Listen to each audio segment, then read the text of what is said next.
I grew up looking at Molly's room through the peephole.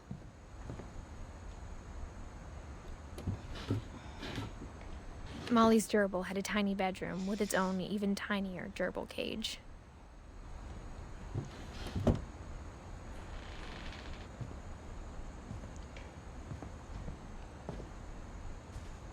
Being inside for the first time, I felt like I'd stepped behind a painting. I can't describe it, but I felt like some part of Molly was still here.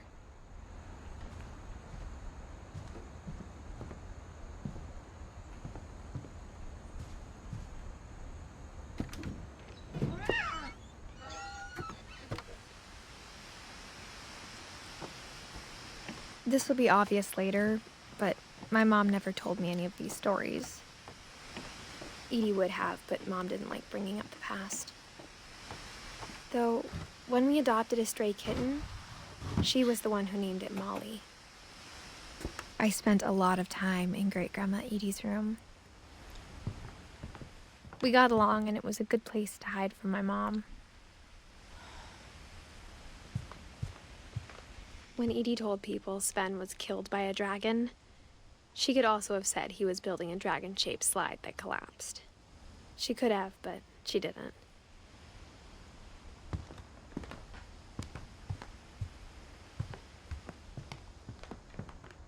Her room was like a museum.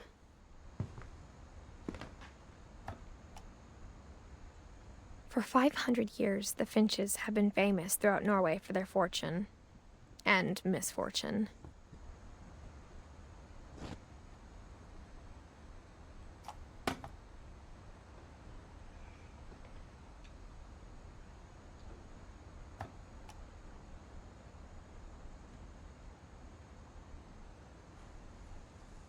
Odin Finch buries the latest victims of the family curse, his wife Ingeborg and their newborn son, Johan. On January 7th, 1937, he set sail with his family and his house, hoping to leave the curse behind. But 40-foot waves off the coast of Washington send the house and Odin to the bottom of the sea. Odin's daughter Edie, with husband Sven and baby Molly, step ashore on their new home, Orcas Island. Odin Finch is the first to be buried in the new family cemetery. His daughter Edie is already dreaming of a new Finch house.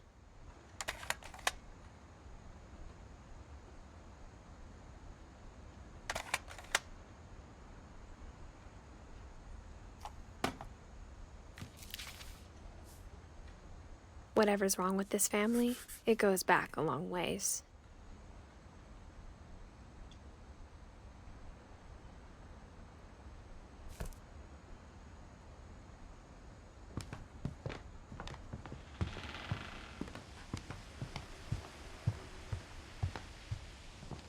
Even in her 90s, sometimes Edie seemed a lot younger than my mother.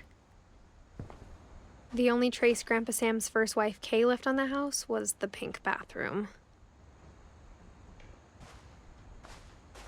It was a pretty big trace.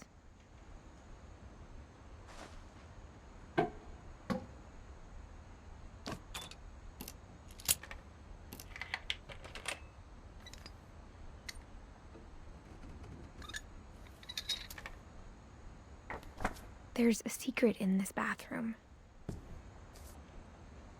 It's in the last place you would look. It isn't in the cupboard. It's hidden in this book.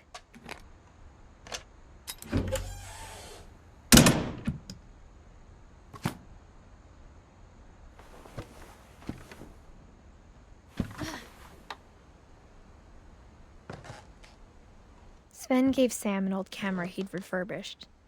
He never put it down.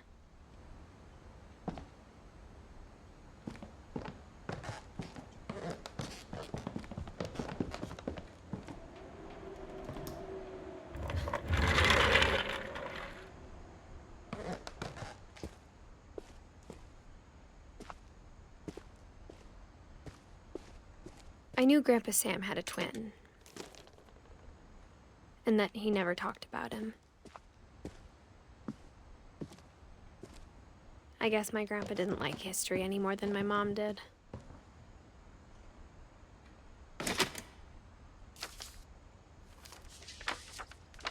How I Want to Remember My Brother by Sam Finch.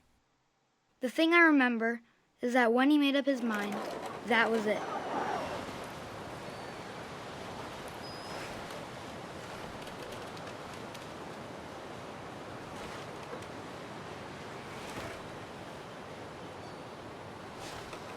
My brother said he'd die before he ate another mushroom, and he did.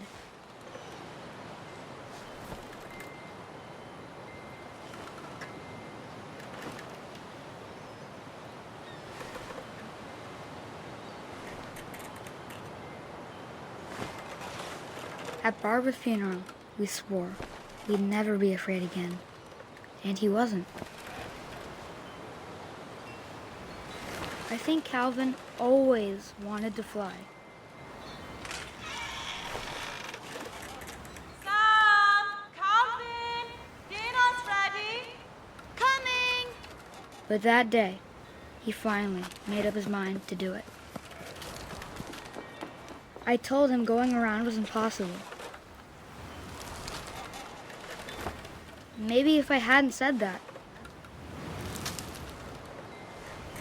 Calvin! I'm not gonna tell you again! Maybe if the wind hadn't picked up. Then maybe he'd still be here. But I doubt it.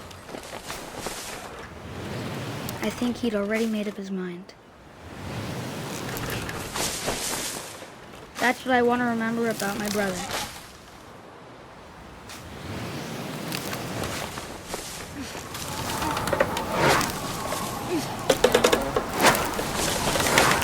The day he made up his mind to fly. And he did.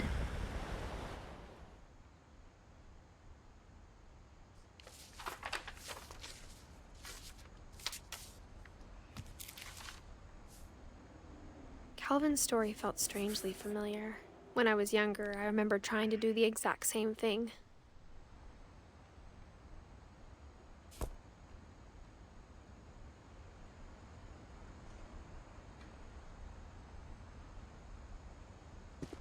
After the funeral, Edie roped off Calvin's half of the room.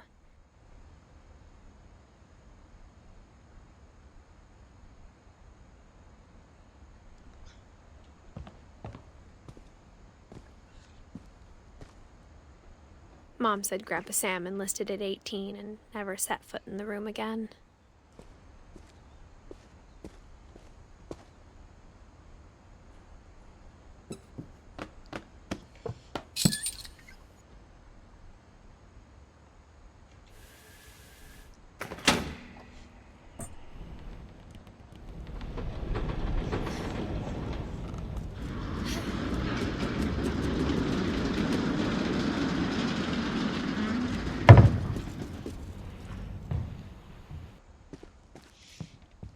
The passages were a pretty tight fit.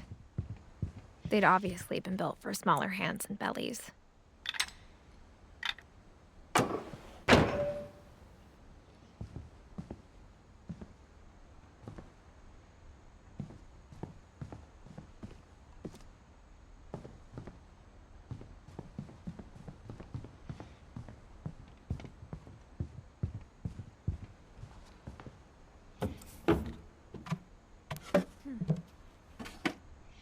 Growing up, I always thought of Barbara as a child star. I never thought about how hard it must have been for her afterwards.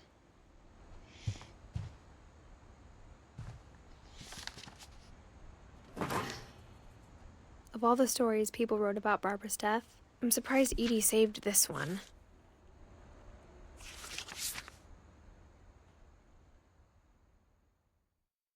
Old Jack here with another ghastly tale inspired by America's most unfortunate family.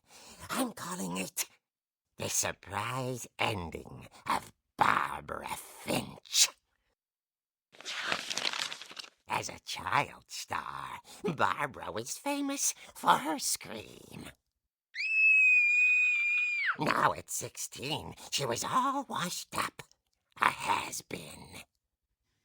But in a lucky break, she'd been asked to perform her signature scream at a local convention for monster movie fans. It was just the boost her career needed. Unfortunately, her scream hadn't aged well. Getting better. I think you just need the right motivation. Her biggest fan and current boyfriend, Rick, was about to demonstrate when... Now that was a great scream. It was Barbara's father, Sven. He'd slipped into a table saw and had to be rushed to the emergency room.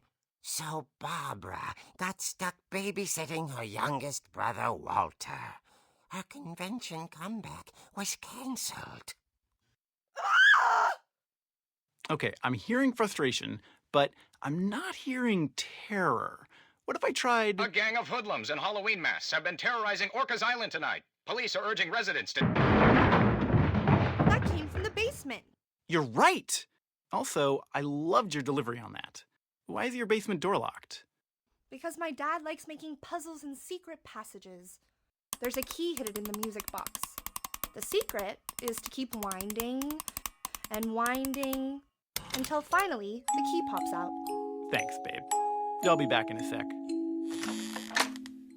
20 minutes later, Rick hadn't returned. So Barbara went to look for him, right on cue. She reached for the music box. And as she wound the key, she listened for Rick, but the house was silent.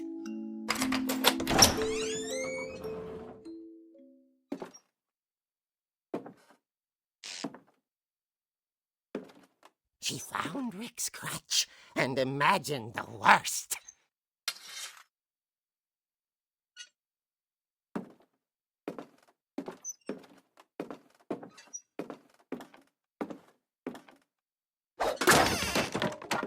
The gang's leader is the infamous Hookman Killer, Dr. Carl Hamill, who impaled and then ate his family 10 years ago tonight.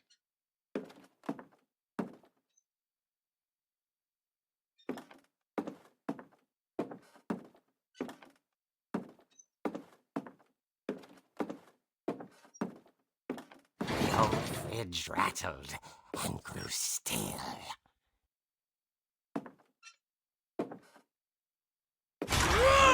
Oh dear!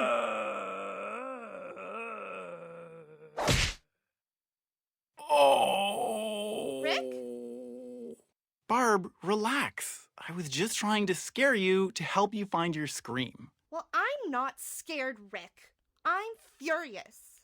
Then act furious. All I'm getting from you now is that you're hurt and confused and She threw him out, but she kept a little something to remember him by.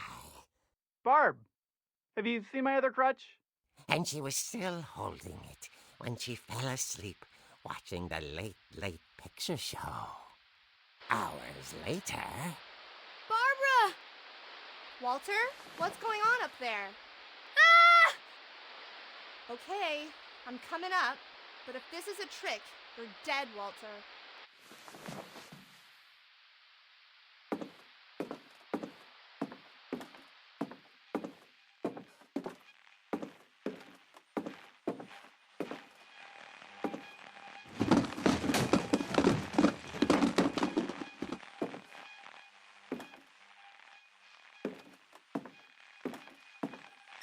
Walter, are you there? Walter had vanished, but his bedside radio was still on. Orcas Island police describe the man as 6 feet tall, with a steel hook for a hand. Residents are urged to lock all doors and windows and notify the police of any suspicious activity. Barbara turned, saw the Hookman, and was speechless. He was quite smashing.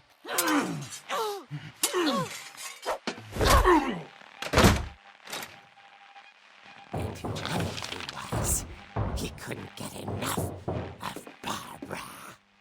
Okay, Barbara, there's gotta be another way out of here. That night, she played her part beautifully.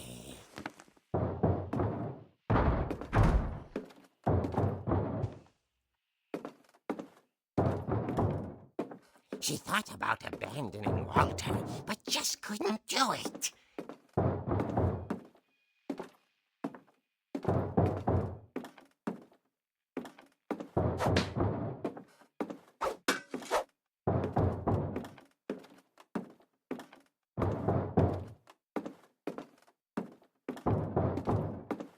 Molly's door hadn't been opened in years. The hinges groaned.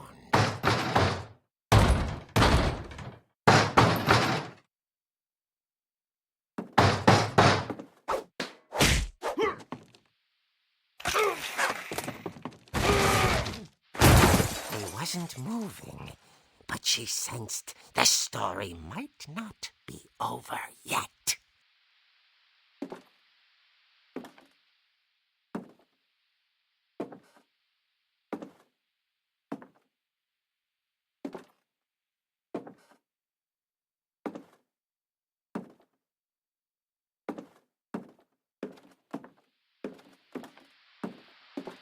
The hookman had vanished.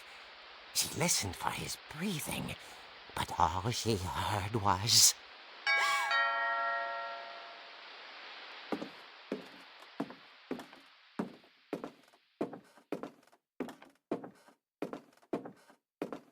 At the door, she heard whispering. It was coming from inside the house.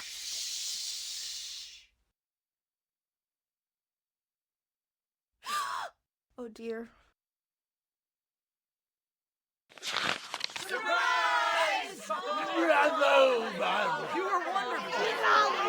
The monsters had come to surprise her.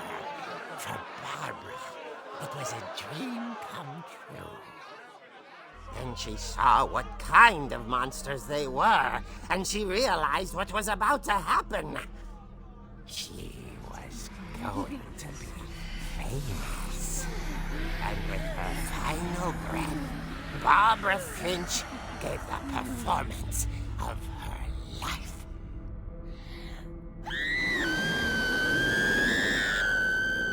I wasn't there myself, but I hear Barbara was magnificent. Poor girl. She had a taste for stardom. But unfortunately, so did her fans.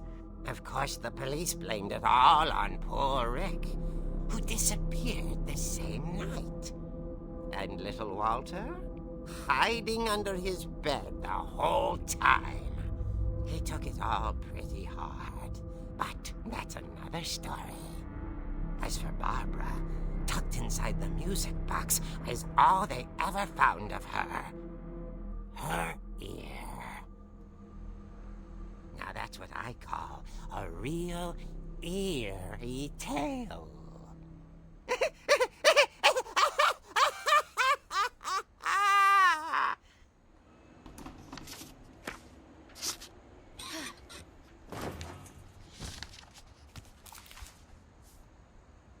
Edie told me all Barbara wanted was to be remembered, as absurd as that comic was. Maybe what Edie saw was a happy ending.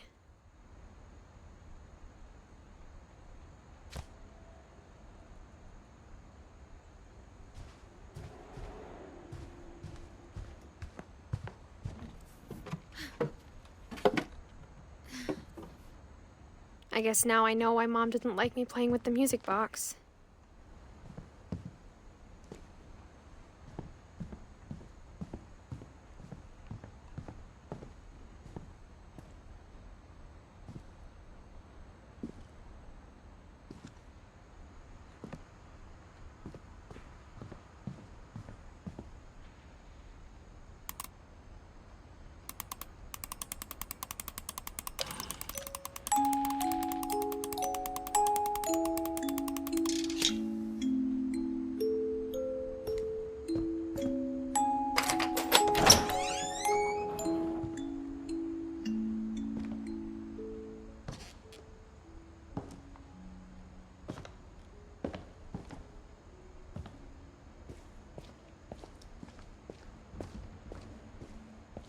Mom said the basement was off limits, unless I wanted another tetanus shot.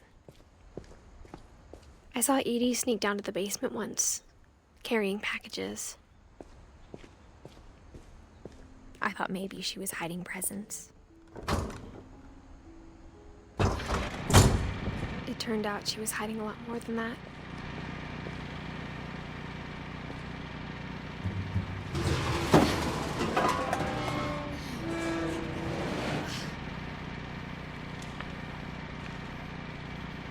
I remember asking Mom once about where Walter had gone. She said after Barbara died, he got as far away as he could. If there's a pattern in all these stories, I think it's that none of us has gotten very far.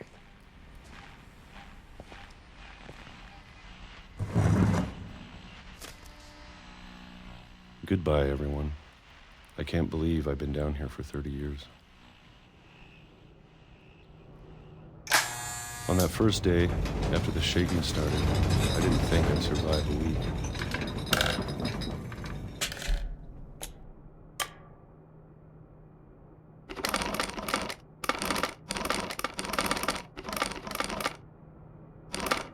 But after a few days, I settled into a routine. That's what kept me sane. Having a schedule, living for today. I always expected to be dead tomorrow. But if you wait long enough, you get used to anything.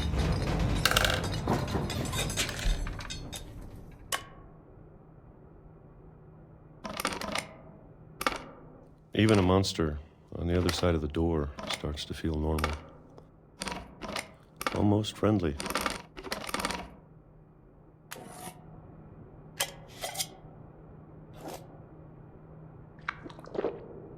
And then one day, everything just stopped. Whatever that thing was, it was gone. Maybe it got tired of waiting. Or maybe I just got tired of being afraid.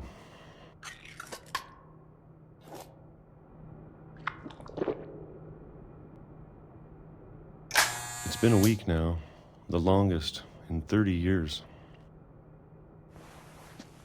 I'm done waiting. I have to leave while I still can.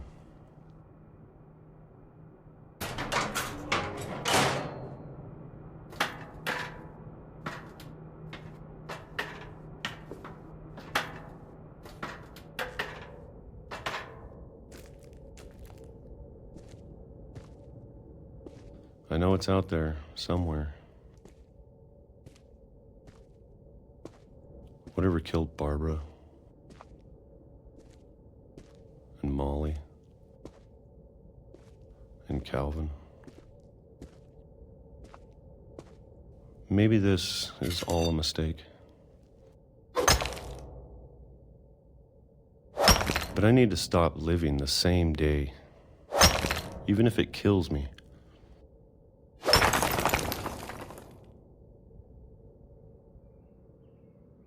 Whatever's out there, I want you to know I'm ready for it. I'm going to appreciate all of it, especially the food. I am. I don't mind if I only have a year left. No. Or a month. Or a single week. I'd be happy with one new day. I can already imagine the sun on my face.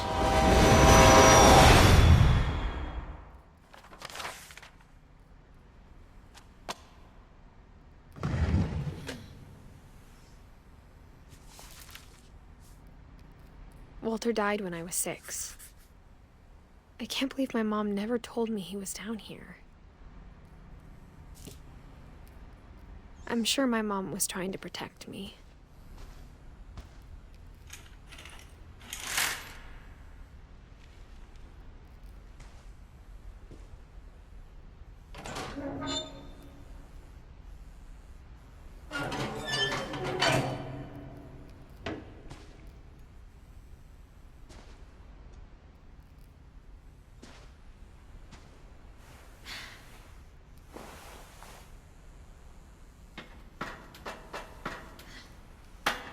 Maybe she was afraid I'd end up like Walter.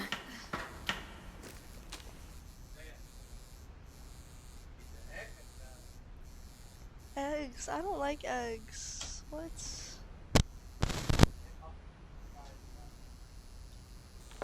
Bye. But if she never told me about an uncle under the house, I can only imagine what else she was hiding. I don't want to make the same mistakes she made.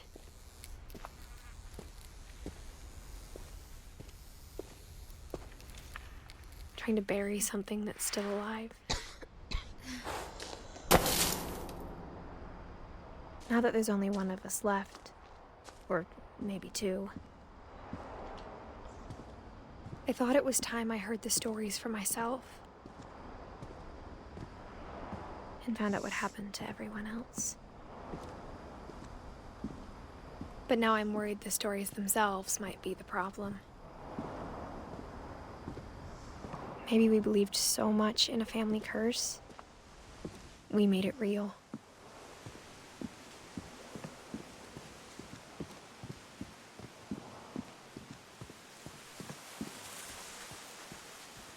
I don't know if I should even be writing this.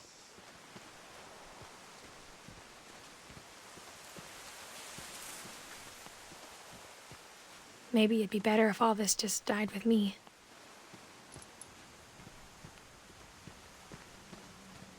But I thought you should know about your family.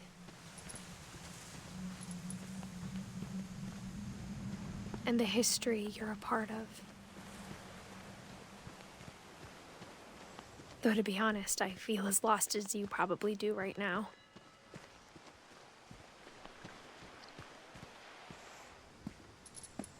I think the people in these stories believed them. Wait, for that was a good what joke. that's worth.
And when you look at the house, that history of imagination and stubbornness and madness, any of it seems possible.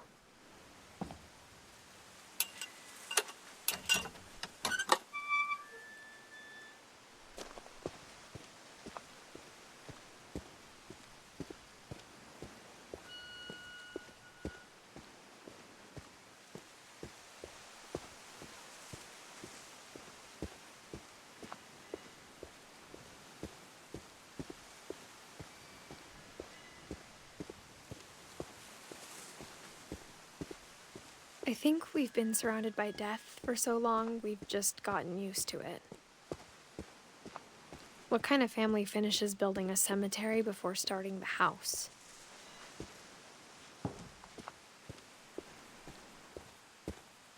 It's embarrassing for me to admit this, but the pet cemetery made me more uncomfortable than the human one. 3 of the gerbils are mine, and 2 had been my fault.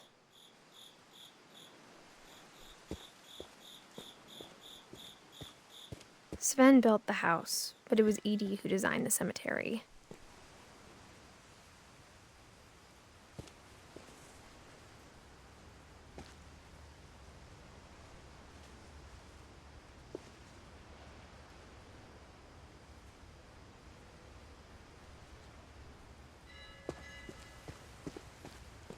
I'm sure Odin's monument had been Edie's idea. My mom was always trying to move on, but for Edie, the past never went away. She could see it poking out of the water at low tide.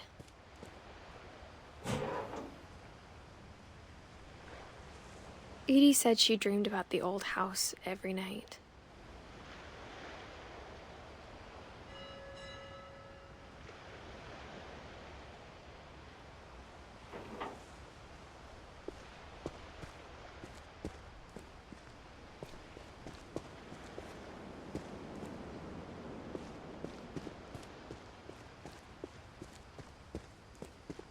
Edie's side was always easier for me to understand. But the older I get, the more I can see where my mom was coming from.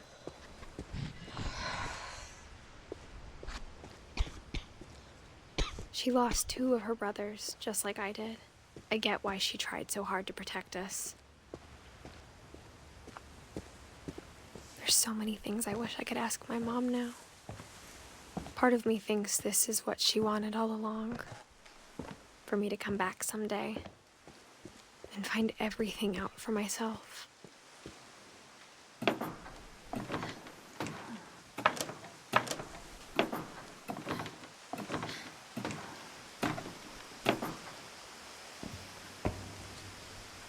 But looking back on it now, if she told me there was going to be so much climbing, I never would have come when I was 22 weeks pregnant.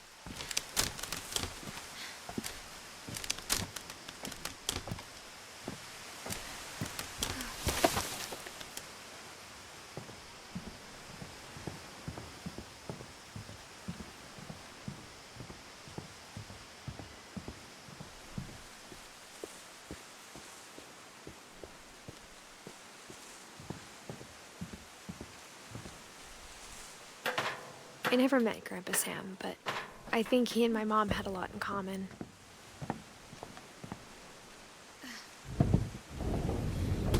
They were both pretty intense. Sam spent his life shooting photos, but Mom said he got nervous being in front of the camera. I guess we're all afraid of something.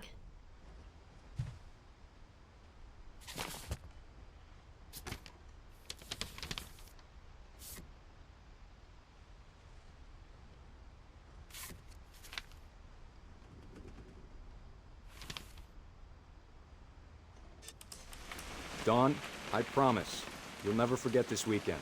Yes, sir. These memories are gonna last a lifetime. Mm-hmm. What? Am I gonna have to shoot anything? It's a hunting trip, Dawn. Perfect. It's gonna rain the whole weekend, isn't it? I will never forget this weekend, Dad. Okay, got it. I'm gonna take some pictures, okay? Just be careful. That camera's older than you are.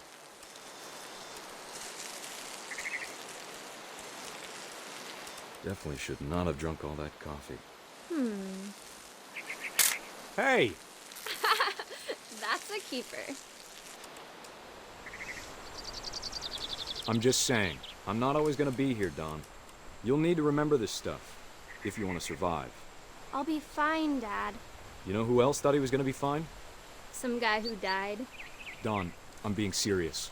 I know, Dad. You're always serious. Doesn't being out here make you want to chill out?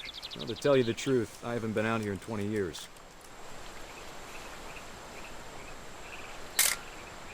Dawn, don't you think you could find something more interesting to photograph? Last time I was with my brother Calvin. Man, that was a great trip. Dad! Good eyes, Dawn. Before you take the shot, let me get a picture of you. Dad, I... Just breathe. Turn off your imagination. Focus on your target. Let me get behind you. Do I have to do this? Dawn, you don't have to do anything. But if you want to survive, you'll need to be strong.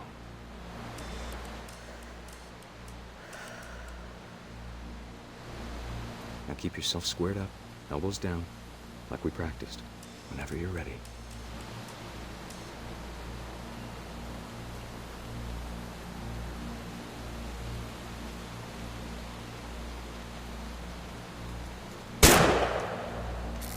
Great shot, Don!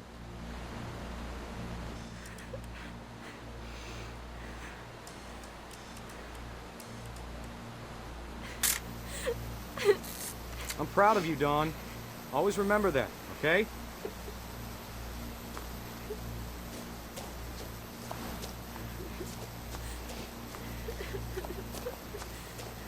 Dad, it's twitching. I think That's it's totally normal, Dawn. Just focus on the camera. Try not to think about— Dad!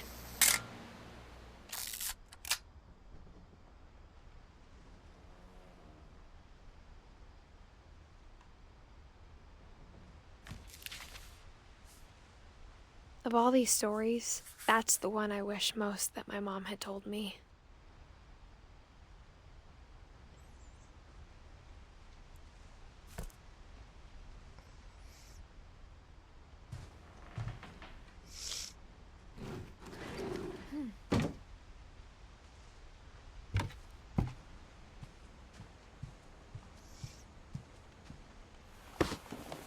After Sam died, my mom and Edie got really close.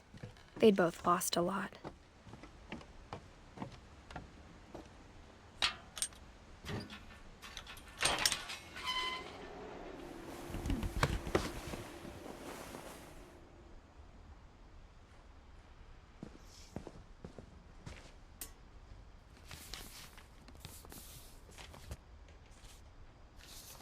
Dear Kay, do you remember the way Gregory used to laugh when he thought he was alone?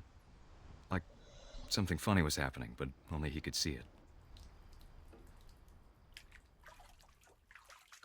I think he saw things the rest of us don't.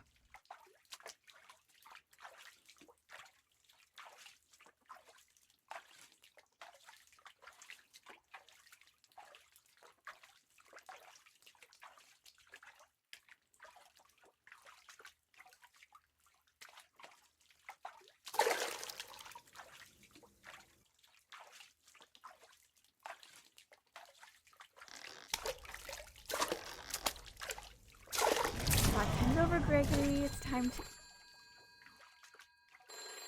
Hold on, sweetie. Hello? Sam, I told you I don't want to talk right now. I wonder what he saw.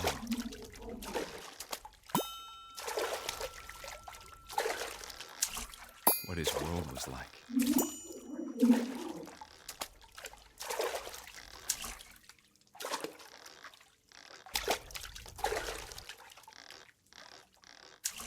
He reminded me so much of Calvin. Lost in his imagination. Whatever it was he saw, it sure made him happy.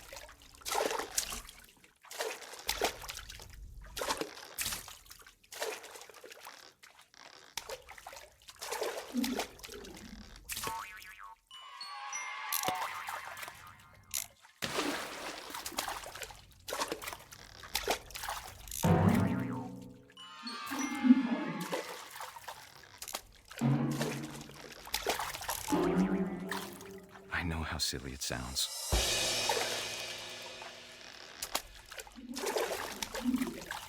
That I worried about a baby being too happy. But I could feel him slipping away. Sorry about that, Gregory. I know you did everything you could. Maybe if I hadn't called that night. Damn it. Hold on, I don't want Gregory to hear this.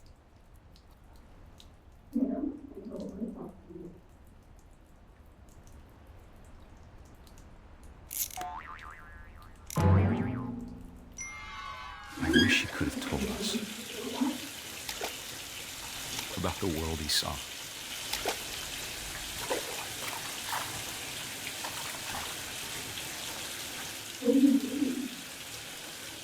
there's so much I don't understand. About Gregory. About everything.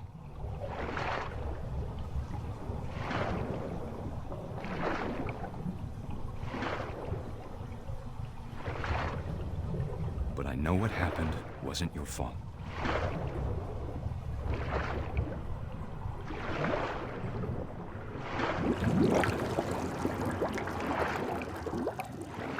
I'm sure he's happy. And he'd want you to be happy too. Good luck, Kay. Love, Sam.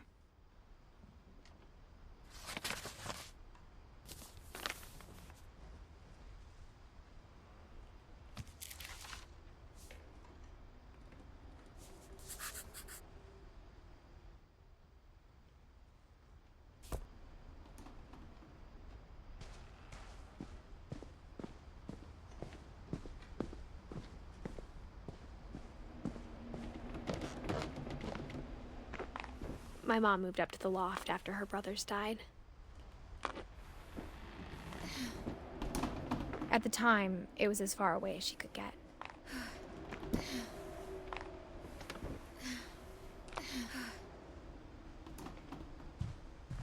I can't imagine what it was like for her to lose 2 sons after she'd already lost 2 brothers. She spent a summer building houses in Calcutta, where she met my dad, Sanjay.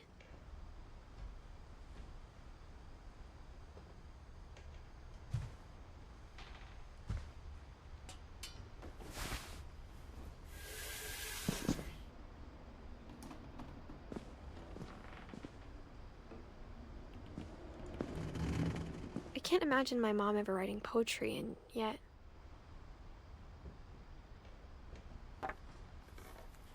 A poem for Gus, who always said the wedding was a bad idea. Our father never hit us kids, at least not very hard, before the day my brother said with teenage disregard that he'd be dead before he'd see a wedding in our yard.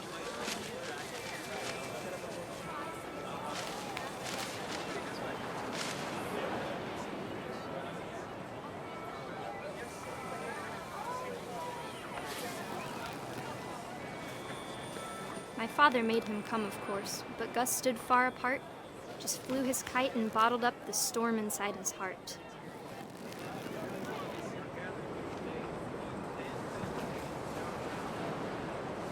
I tried to talk him out of it, but though he'd never met her, "We don't need a stepmom," were the words that I now remember. pronounce you husband and wife. You may kiss the bride.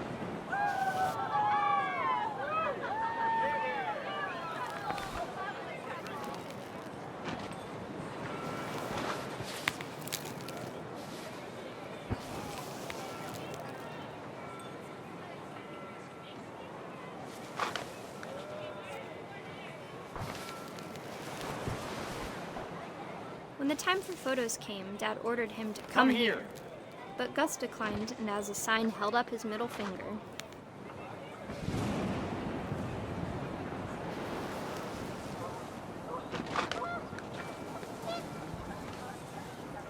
The wind picked up, and panicked geese appeared and quickly went. But all the humans did that day was go inside the tent.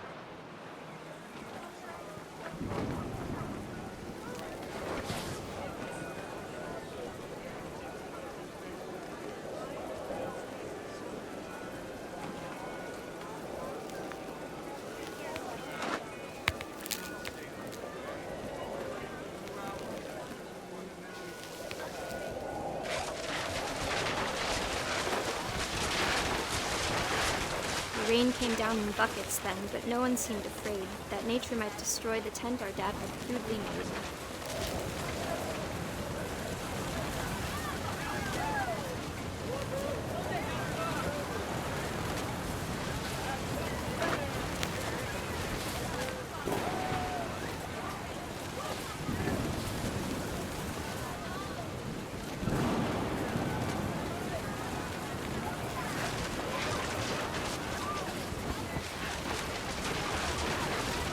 Thunder sounded much too close and full of angry power. But all my father said to this was, "Make the music louder."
I wish that I could truly say I thought about you on that day.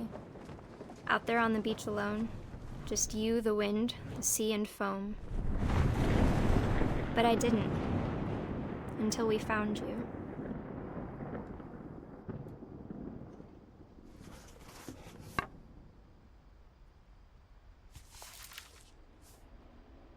She never talked about him, but Mom told me once if I was a boy, they were going to name me Gus.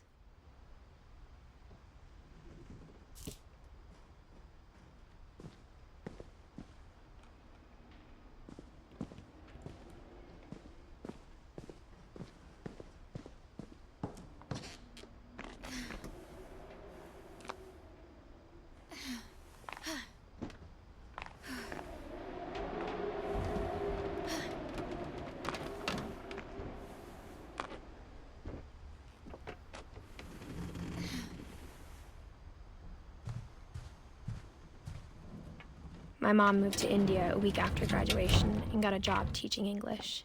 Lewis was born a year later. When my dad died, I don't think Mom knew where else to go.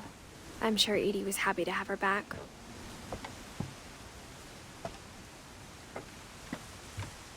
The house had to get a little bigger, but Edie was used to that. And for a while, things were good, almost normal, but it didn't last. The beginning of the end was Milton's 10th birthday, when Edie gave him a castle.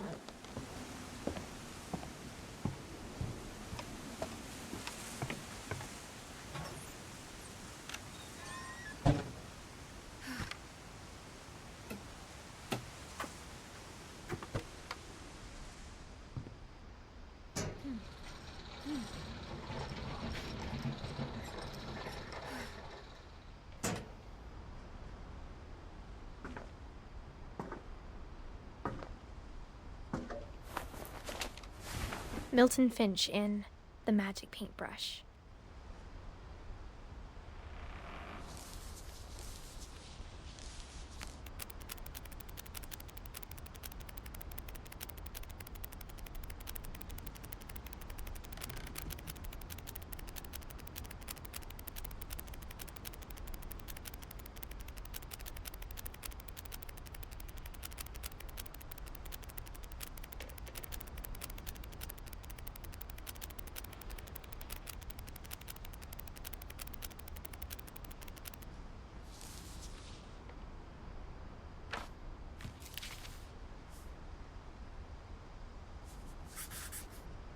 I was 4 when Milton disappeared.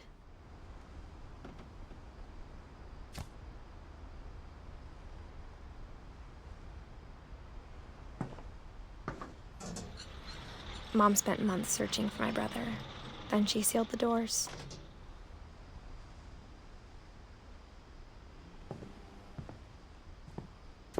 Whatever Milton had found in the house, Mom didn't want it getting out.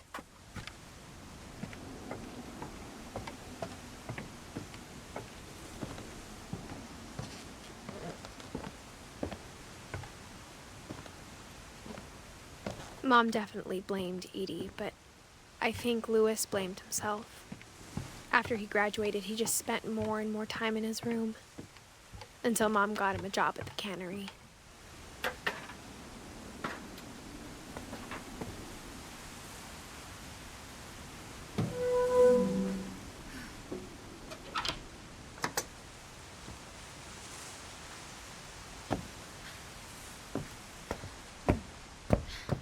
Lewis's room smelled very, very familiar. That part of him lived on.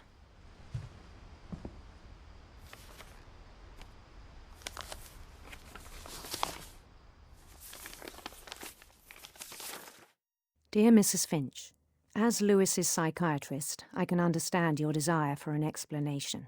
As I see it, the trouble began in January, shortly after we convinced your son to seek treatment for substance abuse. Newly sober, I believe Lewis first noticed the monotony of his daily life.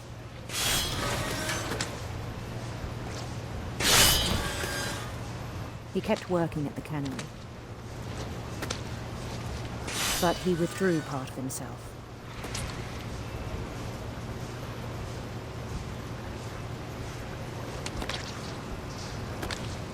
In our sessions, I saw the same behavior.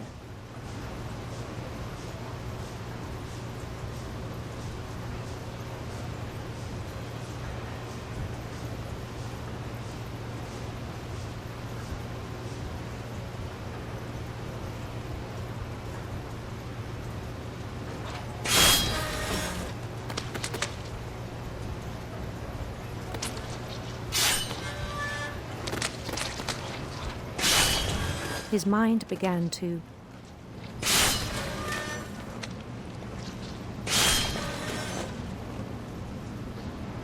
wander.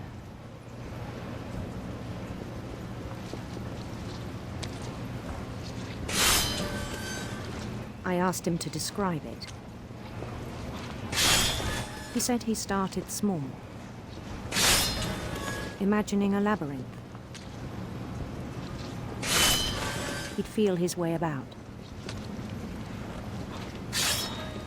Then something moved. Bats.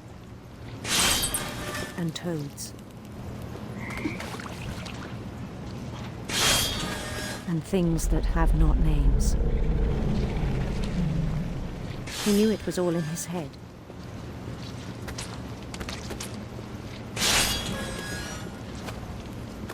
But he took it very seriously.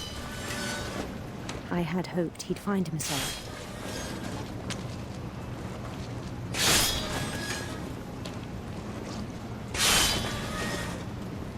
But he found something more.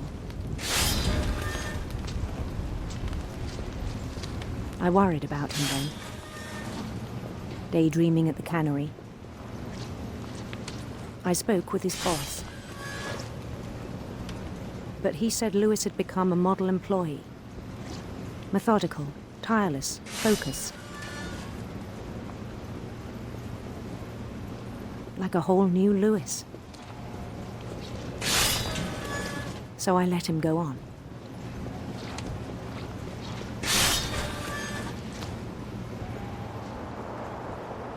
I even encouraged him. It seemed very promising at first. He told me he'd made a new friend.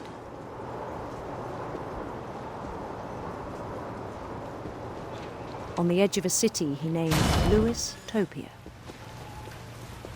He built the city up slowly, brick by brick. Then he made musicians.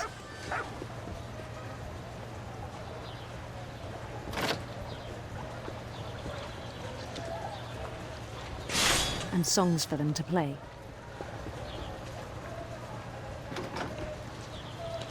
He talked about starting a band.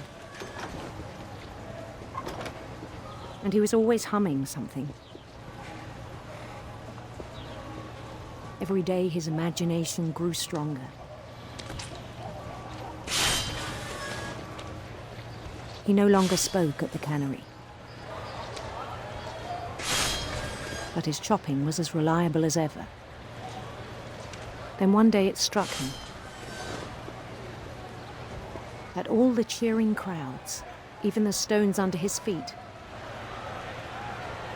were all in his imagination. So he could do whatever he wished.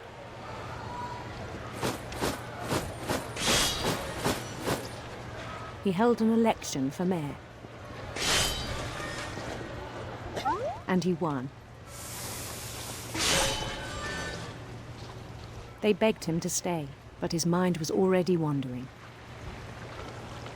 It became a game for him.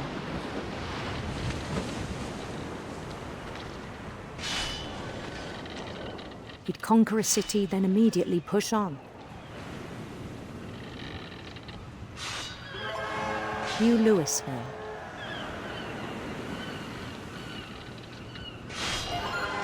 St. Louis.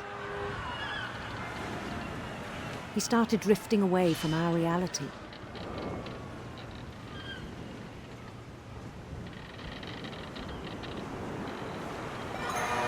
Minneapolis. Until one day he forgot to go home from the cannery. Even as his mother pleaded with him, part of Lewis kept sailing on.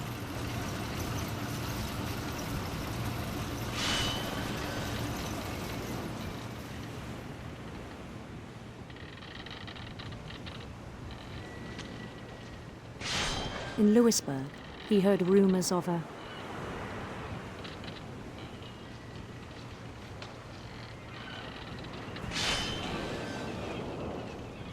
handsome queen.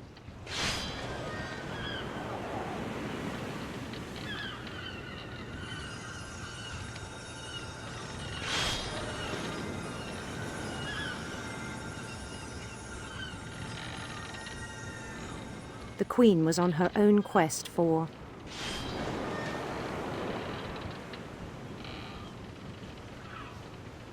radiant rainbows.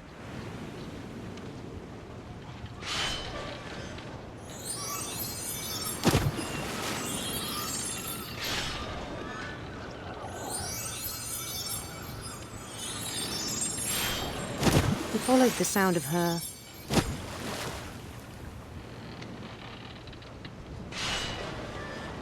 electric sitar.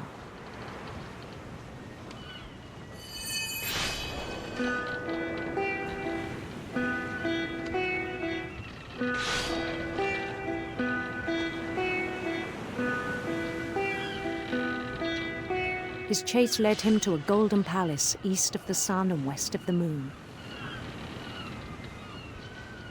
Even then, his logic remained sound.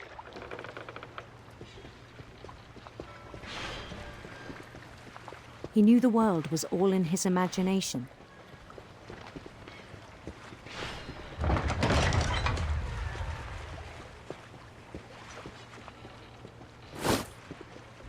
But he was so proud of having created it. In his own eyes, he'd become something greater than a king.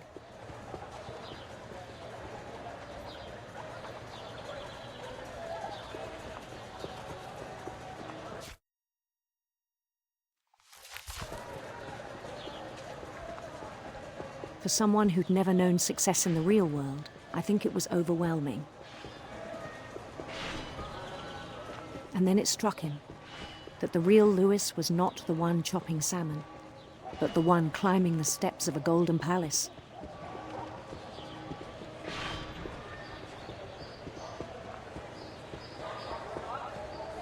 My imagination is as real as my body, he told me. It was hard to argue with him.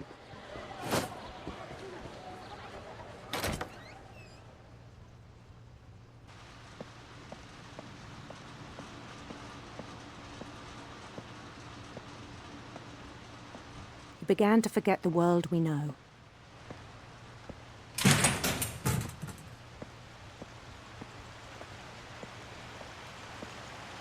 I think it pained him to remember Lewis, the cannery worker.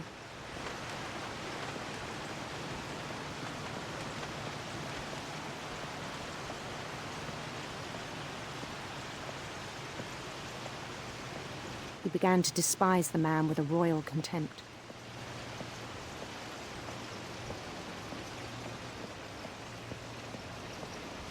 I still thought I could save him. Even after he said he was being crowned king over all the lands of wonder. The palace would be packed with his companions.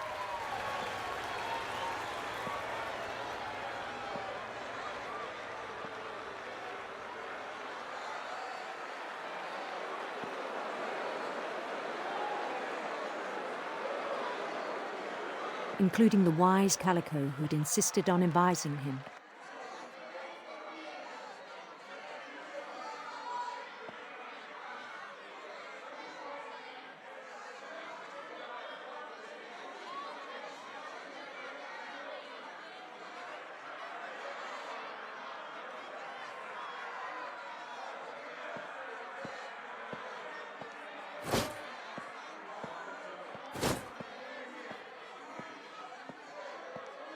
His queen waited, holding his crown.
There was only one thing left to do.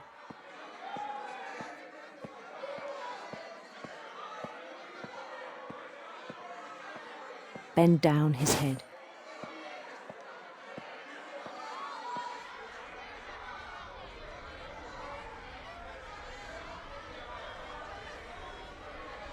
And the rest I think you know. Mrs. Finch, your son was a kind man who will be missed by all of us who knew him.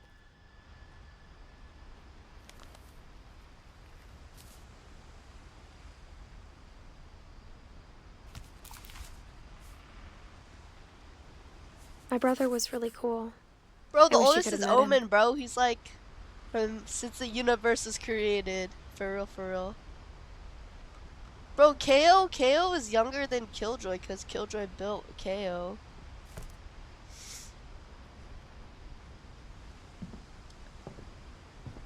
Wait, what? Lewis and I spent a lot of time playing games together, but he was surprisingly bad at them. He died a lot.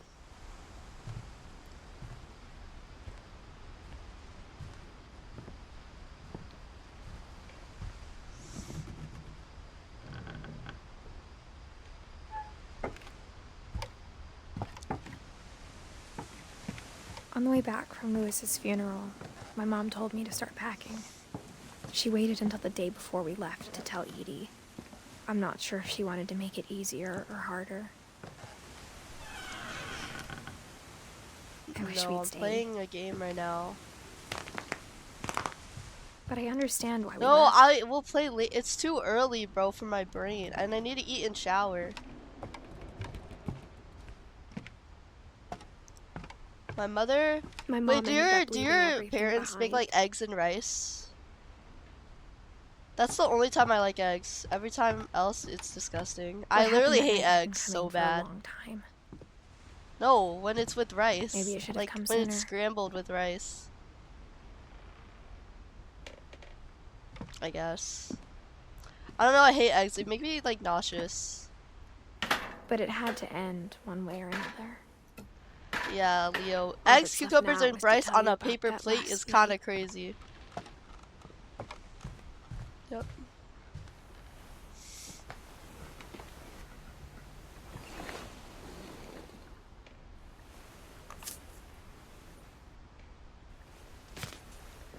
No, Leo's a good eater.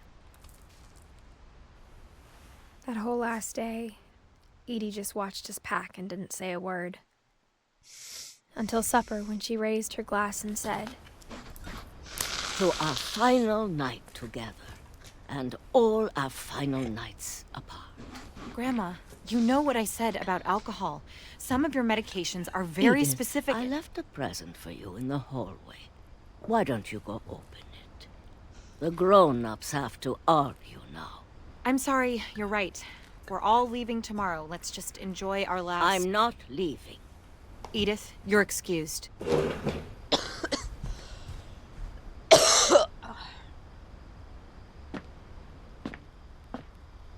The power had been shut off that morning, but Edie always had plenty of candles.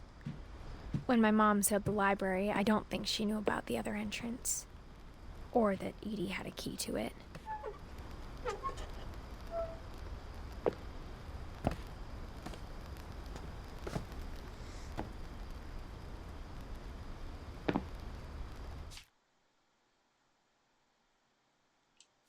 The thing you're afraid of isn't going to end when you leave the house. Edith has a right to know these stories. My children are dead because of your stories. I think it's best if Edith and I leave tonight. We'll have the nursing home send a van for you in the morning. Okay? Dear Edith, there's so many stories I wish I could tell you, but there's only time for one. This is about what happened on the night you were born. That night, the tide went way, way out. It was the first and last time I ever saw the old house aground. There'd been an earthquake out in the middle of the ocean. They called it the lowest tide in 1,000 years. God, it smelled awful. You know, I've seen that house every day of my life.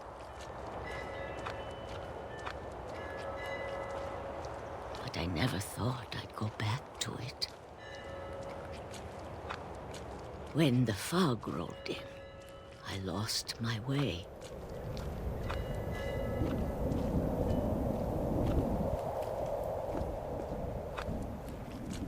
I got turned around.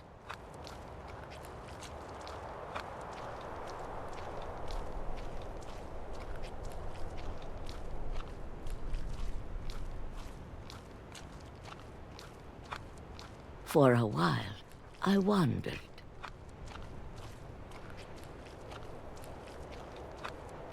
I started seeing things.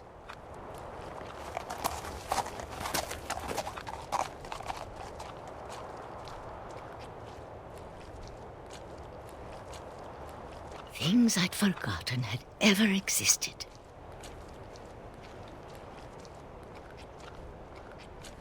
But when I saw them, they felt like old friends. That night, a lot of things came back to me. Or maybe I came back to them.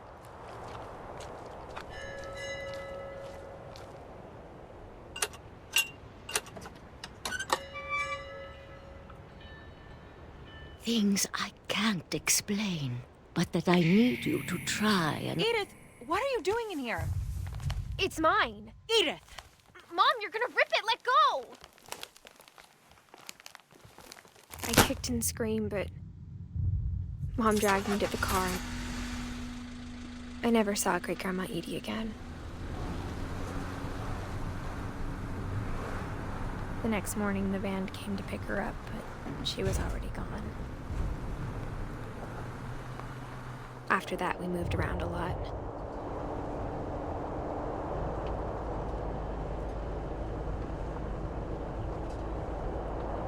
We both tried to make the best of it.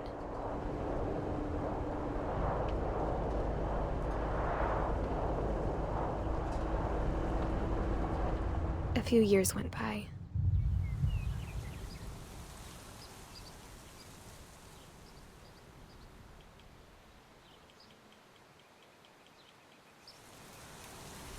My mom didn't like to talk about it.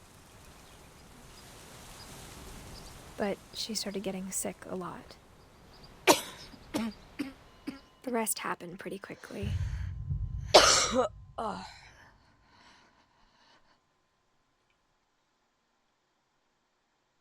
She got better for a while, and then she didn't. And then I was alone.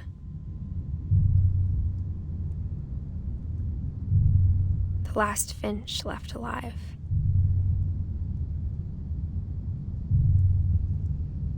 Until I found out about you. I'm still not sure what to tell you about all this. If we lived forever, maybe we'd have time to understand things. But as it is, I think the best we can do is try to open our eyes. And appreciate how strange and brief all of this is. This journal was supposed to be for you. But now I hope you'll never see it. I just want to meet you. And tell you all these stories myself. But I guess if you're reading this now, things didn't work out that way.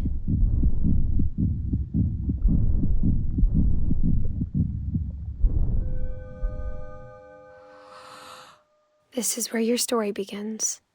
I'm sorry I won't be there to see it. It's a lot to ask, but I don't want you to be sad that I'm gone. I want you to be amazed that any of us ever had a chance to be here at all. Good luck.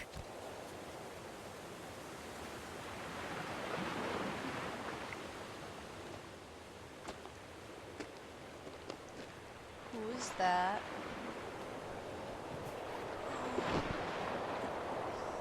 Okay.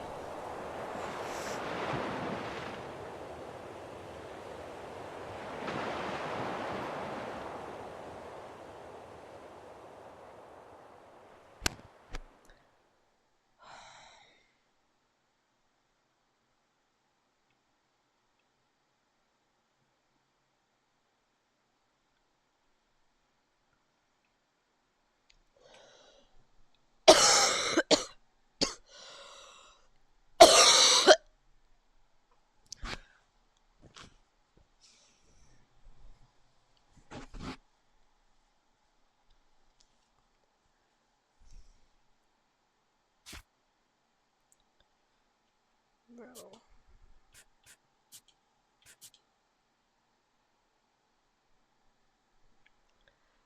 Alright, that's the